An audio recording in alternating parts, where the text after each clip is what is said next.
പ്രിയപ്പെട്ടവരെ, 2 നാൾ കൂടി കഴിഞ്ഞാൽ എന്റെ 14 ദിവസത്തെ ഐസൊലേഷൻ പൂർത്തിയാകും.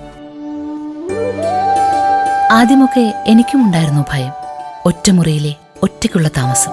പക്ഷേ ദിവസങ്ങൾ കഴിയും തോറും ഞാൻ അറിഞ്ഞു, ഞാൻ ഒറ്റയ്ക്കായിരുന്നില്ല. നമ്മുടെ ആരോഗ്യ പ്രവർത്തകർ എനിക്ക് നൽകിയത് മറക്കാനാകാത്ത പാഠങ്ങളാണ്.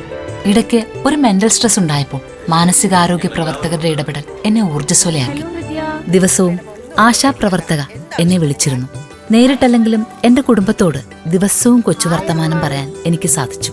അണുബാധ ഏൽക്കാതിരിക്കാനുള്ള എല്ലാ കാര്യങ്ങളും ദിശയിലൂടെ ചോദിച്ചറിയാൻ എനിക്ക് സാധിക്കുമായിരുന്നു.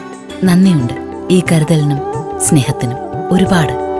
ഐസൊലേഷൻ എന്ന് കേട്ടാൽ ഇനി ആരും ഭയക്കാതിരിക്കാൻ ഈ കുറിപ്പ് പങ്കുവയ്ക്കട്ടെ. എനിക്കുറപ്പുണ്ട്, ഒരു വൈറസിനും തളർത്താൻ കഴിയില്ല ഈ കൊച്ചു കേരളത്തെ. ഈ യുദ്ധം നമ്മൾ ജയിക്കും. കാരണം സർക്കാർ ഒപ്പമുണ്ട്.